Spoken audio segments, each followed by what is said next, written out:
after the war, I had a sort of hope that maybe she was in some displaced persons camp, that she wasn't dead, that somehow by miracle she escaped. And then somebody came and shaved all our hair, and then we were herded into another room where we were sat on benches like in a theater, stacked. The train whistle cut through the freezing morning air of Bremerhaven, its mournful sound a harbinger of what was to come. On the crowded platform, dozens of shivering figures huddled together, their breaths forming faint clouds in the icy chill. Among them stood Jeanette Schocken, holding a small suitcase in one hand and a prayer book in the other. Her face remained calm, but her clenched jaw betrayed the storm raging within. For years, she had endured the slow erosion of her rights, her community, and her dignity. Now, with the arrival of the deportation notice, the world she had built was slipping away entirely. As the guards barked orders, Jeanette stepped forward without hesitation. Her back straightened, her chin lifted. She refused to let them see her break. Jeanette Pinthus was born on July 9, 1883, into a prominent Jewish family in Halle, Germany. Her parents instilled in her a love of learning and a deep sense of responsibility for others. In 1903, she married Julius Schocken, a successful merchant, and together they moved to Bremerhaven. There, they raised their children and built a home filled with warmth, love, and compassion. Jeanette quickly became known for her generosity, whether it was funding education for underprivileged children or providing aid to struggling families. She worked tirelessly to support her community. Her home became a sanctuary for anyone in need, a beacon of hope in a world growing increasingly divided. But the winds of change began to sweep through Germany. By the early 1930s, the rise of the National Socialist regime brought waves of anti-Semitic propaganda, boycotts, and laws designed to isolate Jewish families. Jeanette, ever hopeful, believed the storm would pass. "We must endure," she told her children. "This hatred cannot last forever." On the night of November 9, 1938, the streets of Bremerhaven erupted in chaos. Kristallnacht, the night of broken glass, swept across Germany, leaving destruction and despair in its wake. The synagogue in Bremerhaven was set ablaze, its sacred scrolls consumed by flames. Jewish-owned businesses were looted, and families were dragged from their homes. Jeanette stood at her window, watching helplessly as the world she had known crumbled. The synagogue where she had prayed, where her children had celebrated their milestones, was now a smoldering ruin. The next morning she walked through the debris-strewn streets, her footsteps slow and deliberate. She bent down to pick up a fragment of a scorched prayer book, cradling it in her hands as tears streamed down her face. This marked the beginning of the end for Bremerhaven's Jewish community.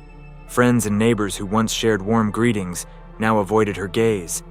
The walls of isolation closed in, and the Schocken family's once thriving life grew smaller and darker. In 1939, Jeanette's sons emigrated to the United States and Palestine, urging their mother to join them. But Jeanette refused. She stayed behind to care for her daughter, Edith, who was ill, and to remain close to the community she had dedicated her life to helping. Her letters to her children were filled with encouragement and hope, though the reality around her grew more dire with each passing day. By 1941, the deportations began. The letters stopped mentioning hope and instead focused on survival. Then, on November 17, 1941, the notice arrived. Jeanette and Edith were ordered to report to the train station the following morning with a single suitcase each. That evening, Jeanette packed her belongings in silence. She carefully folded her prayer book and placed it on top of her clothes. She wrote one final letter to her sons, her handwriting steady despite the weight of her words. "Do not mourn for me. Live in a way that honors our family and our faith. Remember, love is stronger than hate." The train station was a sea of chaos. Guards shouted orders as families huddled together, clinging to one another for strength. Jeanette stood with Edith, holding her hand tightly as they were herded into an overcrowded cattle car. The doors slammed shut, plunging them into darkness. The journey to the Minsk ghetto was a nightmare. Packed into the freezing, airless car, the deportees endured days without food, water, or adequate space to move. The elderly and frail collapsed, and whispers of fear filled the silence. Jeanette sat on her suitcase, cradling Edith, whispering quiet prayers as the train rattled onward. When the doors finally opened, the prisoners were greeted by the biting cold of Belarus and the grim reality of the Minsk ghetto. The ghetto was overcrowded and diseased, with food rations so meager they barely sustained life. Each day was a struggle to survive.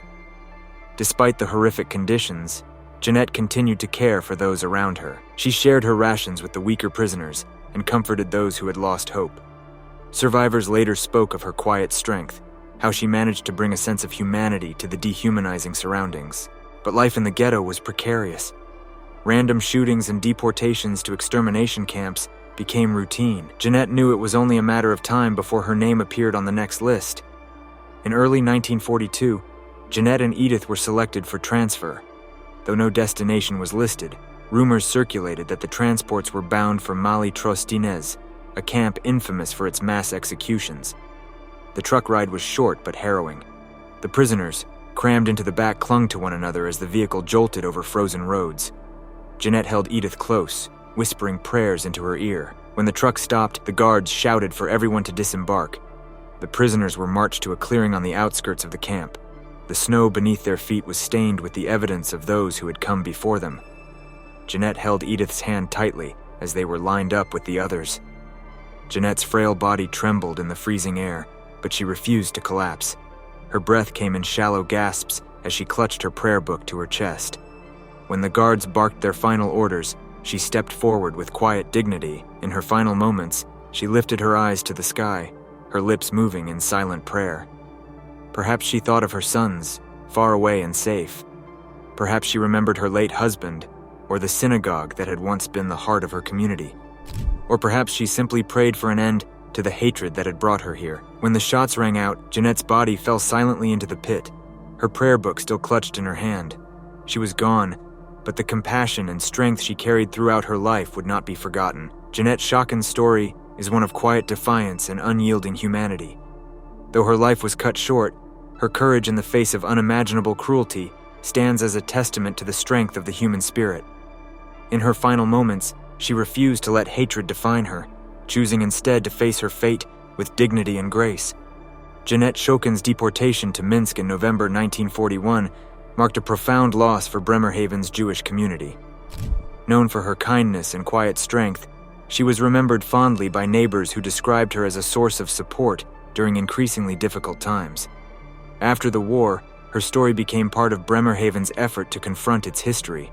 A Stolperstein, a brass plaque honoring Holocaust victims, was placed outside her former home. The inscription reads, "Here lived Jeanette Schocken, born 1865, deported in 1941, murdered in Minsk."